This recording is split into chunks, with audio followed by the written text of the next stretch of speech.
राजस्थान से है। ओके। और जी न्यू मेंबर है, ये आज ही जुड़ी है, ये मेरी बहन है। बहुत सुंदर, बहुत सुंदर। ये मेरे मामा जी की पोती है। वो बहुत बहुत अच्छा, जी। बहुत अच्छा। अभी हमारा अनुरोध ये है कि यदि हमसे इनडायरेक्टली जुड़े लोग यदि कर्नाटका के हों तो उनको खोजा जाए। देखो, मैं तो किसी को नहीं छोड़ रहा हूँ। आप अनुमान नहीं लगाएंगे कि हम कहाँ पे कांटेक्ट करने की कोशिश कर रहे हैं। और हो सकता है कि ये पूरी डायनामिक्स बहुत जल्दी बदल जाए। लेकिन मैं एक चीज़ ये भी समझता हूँ कि हम लोग मालूम नहीं किस तरीके के लोग हैं कि ये सब समझने के बावजूद भी नहीं जागना चाहते हैं। और मैं ना चाहते हुए कई बार मैं निराश होकर ये सोचने लगता हूँ कि क्या हमारे पापों का घड़ा अभी भरा नहीं है। क्या हमें सच में अभी दंड मिलना शेष है। जो दंड अभी तक हमको मिला है, शायद वो हमारे पापों का या प्रारब्ध का अभी पूरा भुगतान नहीं हुआ है। अन्यथा ऐसे मॉडल पे जिसमें 5 पैसे खर्च नहीं हो रहे हैं और आपको ये कहा जा रहा है कि आजमाएं फिर विश्वास करें, तो भाई साहब आप जो है ना, हमको आजमाने में क्या दिक्कत हो रही है। मैना जी, आप मेरी बात समझ रही हैं कि नहीं? जी सर। तो सर, मैं बात तो बहुत करती हूँ लोगों से, लेकिन कोई कोई समझ पाते हैं। देखिए, मैं आपको ये बात करूं, आप तो जी। उनसे कहा करो कि इस वीडियो को देखो फिर चर्चा करेंगे। जी सर, मैं वीडियो और भेजती जस्ट ए हूँ उनके minute, just pass. A minute, just a minute. आप ये मत सोचिए कि जो जुड़ रहा है वही जो है वो हमारे नंबर मिलने में जो है ना और हमारे संकल्प पूरा करने में बाधा हो सकता है। लेकिन कहीं ना कहीं उसकी जानकारी के बेस में आप जुड़ रहे हैं। वो जो है खोज के आपको वोट देगा। क्योंकि जैसे आप किसी लेक्चर को सुनने जाते हैं तो आप 4 क्वेश्चन पूछते हैं, जबकि आपकी धारणा उसके जो वो कह रहा है उससे कम नहीं होती है, उससे ज़्यादा ही होती है। तब जो है हमें हम सिर्फ इसलिए क्वेश्चन पूछते हैं कि कई बार जैसे घोड़ा जो है अपने सवार को टेस्ट करता है, ऐसा भी कई बार जो है सामने वाला भी ये देखना चाहता है कि मैना जी कितने पानी में हैं और वो हमारी बात का जवाब दे पाते हैं कि नहीं दे पाती हैं।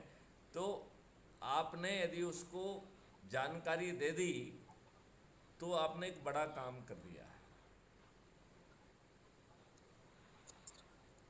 ये यहाँ पर जो है ये सतुआ और इन सब चीज़ों का चीज़ मत डालिए।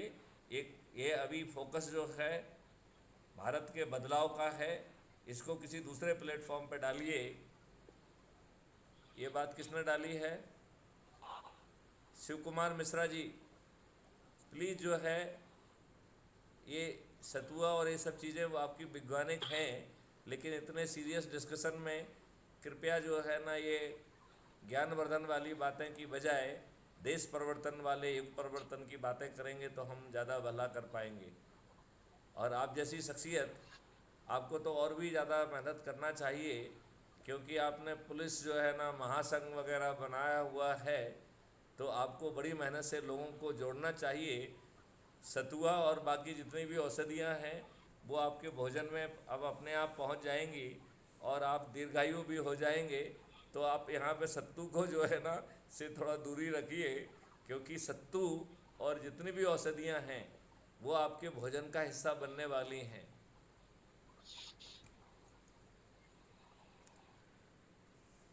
तो सालिग्राम जी, आप कुछ पूछना चाहते हैं, कुछ कहना चाहते हैं? क्योंकि मैं आप लोगों से विदा लेने वाला हूँ। हाँ सर, मैं सर नमस्कार।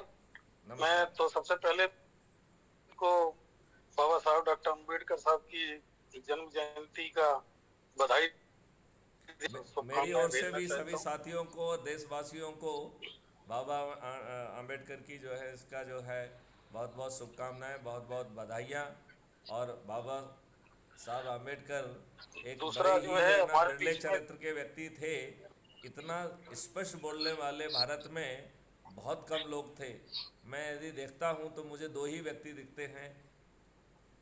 बल्कि तीन व्यक्ति कह सकते हैं, एक बल्कि चार भी कह सकते हैं, लेकिन जो सबसे निकट में और जो सत्ता के आसपास भी रहे हैं, यदि उनमें कहा जाएगा तो डॉक्टर भीमराव अंबेडकर, बाबा साहब अंबेडकर, और यदि दूसरे दर्जे पे आएंगे तो सरदार पटेल जी आएंगे। जी हाँ, पर्दे जी के हाँ। पीछे जो पहले लोग रहे हैं उसमें सरदार भगत सिंह आएंगे, जिन्होंने बहुत अच्छे ढंग से भारत कैसा होना चाहिए उसके बारे में बड़े विस्तार से लिखा। और सुभाष चंद्र बोस आएंगे, जिन्होंने जो है ग्राउंड पर वो चीज़ करके दिखाई जिसके कारण आज हम और आप स्वतंत्र हैं। हम में से किसी को भी भ्रम नहीं होना चाहिए कि हम जो है जवाहरलाल नेहरू या गांधी जी के कारण स्वतंत्र हुए। ये सिर्फ भ्रम पैदा करने की बात है कि ना खड़ग न बिना ढाल और तुमने कर दिया कमाल। ये कोई कमाल अमाल नहीं हुआ। 60,000 से ज़्यादा लोग मर गए हैं और उन्होंने अपना बलिदान दिया है। ये बहुत, और इनका भय जो यदि देखना हो तो वो भय जो है क्लाउड आचिन लेक, जो कि integrated commander of Indian arm forces के थे, उनके लेटर्स आप पढ़िए, एमआई की मिलिट्री इंटेलिजेंस की रिपोर्ट पढ़िए, आपकी आंखें खुली की खुली रह जाएंगी। जब उन्होंने बड़े विस्तार से ये बात लिखी कि आप 1857 के भ्रम में नहीं रहना, आपको भागने के लिए जगह नहीं मिलेगी। और केवल उन्होंने ये बात शब्दों में नहीं कही, बल्कि एक पूरा एग्जिट प्लान बना के सबमिट किया, जिसे वाइसराय लॉर्ड वेवन ने उसे एक्सेप्ट भी किया है। तो ऐसे चरित्र के धनी, निर्भीक और बहुत अच्छे चरित्र के लोग जो है ना, ये शालिग्राम जी आपके उससे शायद इको आ रहा है, मुझे लगता है। नहीं सर, मेरे यहाँ से तो नहीं होना चाहिए। नहीं, इको आप माइक्रोफोन ऑफ करिए थोड़ी देर, जब आप बोलने लगे तब करिएगा। हाँ, तो देखिए, डॉक्टर आम्बेडकर का यदि चरित्र देखना हो तो उससे समझ में आता है कि जब जवाहरलाल नेहरू ने कहा कि आर्टिकल 370 डाल दीजिए, तो डॉक्टर भीमराव अंबेडकर ने कहा, Nehru ji, I am not the traitor, which indirectly mean कि आप घटिया चरित्र के हैं, आप देशद्रोही हैं। तो भीमराव अंबेडकर ने इनडायरेक्टली नेहरू जी से कह दिया कि तुम देशद्रोही हो।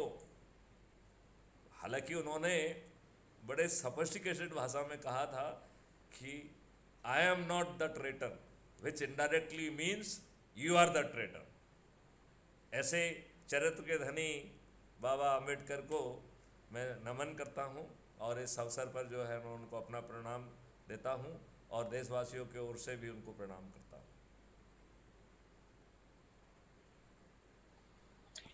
अब तो आपकी सब बात ठीक जो है, है, ये आप बात आगे बढ़ाइए। सर आज बैसाखी भी है।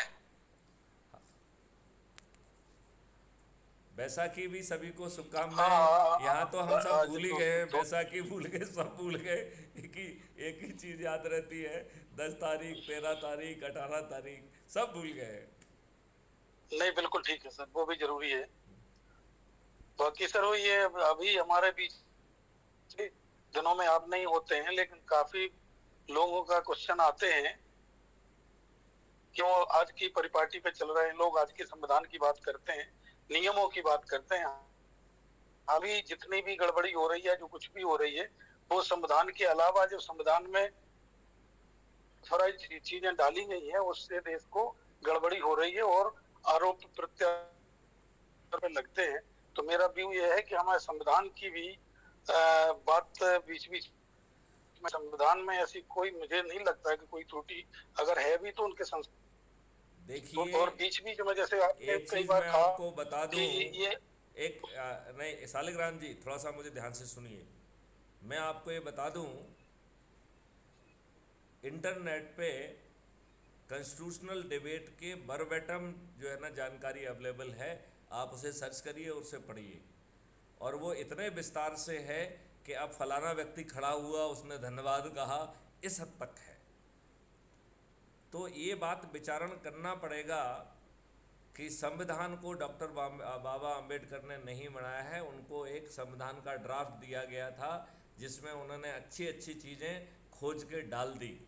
वो लार्जली ड्राफ्ट जो था वो गवर्नमेंट ऑफ इंडिया एक्ट 1935 था। लिहाजा हमने बेस ही गलत चुना था। ये बाबा अम्बेडकर की जो है, भीमराव अम्बेडकर जी की जो है दूरस्थ की सोच है कि उन्होंने फंडामेंटल राइट और डायरेक्टिव प्रिंसिपल जैसी चीज़ें डाल दी, अन्यथा ये देश जो है ना मालूम नहीं क्या होता इसका। ये काले अंग्रेज गोरे अंग्रेज़ों को भी सरपास कर चुके होते, लेकिन इन्होंने उसी संविधान की व्यवस्थाओं का पालन नहीं किया। Fundamental right very critically says कि there can not be any discrimination on the basis of the caste, creed, race और रिलीजन। इन्होंने इन चारों पे लेके जो है ना केवल मतभेद किया बल्कि उनको बांट दिया, इस देश को बांट दिया इन राजनेताओं ने। ये राजनेता बेहद ही घटिया चरित्र के लोग हैं और ये बाहुबली, अपराधी, दल बदलू भी हैं। ये बात हमको समझना ही होगी डॉक्टर सालिग्राम जी। इतने स्पष्ट शब्दों में ये बात संभवतः कम लोग कहेंगे। चलिए अब आप अपनी बात को आगे बढ़ाइए। अभी अपन संविधान को छोड़ दें, हमने केवल जो बात कही है कि अंग्रेज़ों के समय में जो नियम कानून आए हैं, जिनकी सोच का चिंतन का यही था कि भारतीय को अपमानित करना, उनको हीन महसूस कराना, उनको अपमानित करना, उत्पीड़ित करना और उनको फंसा के रखना, जिस कानून की सोच थी, अब समय आ गया है कि उसमें आमूल चूल परिवर्तन किया जाए। परिवर्तन की जरूरत है और ये परिवर्तन इतना बड़ा होगा, ये परिवर्तन चंद्रगुप्तों की ना तो सोच का हिस्सा हो सकता है, ना ही औकात का हिस्सा। इसका जो काम है वो चाणक्यों का है। तो पहले विभिन्न चाणक्य जिन्होंने ऑलरेडी बहुत सारा होमवर्क करके रखा है, वो आपस में बैठ के इसे थ्रेश आउट करेंगे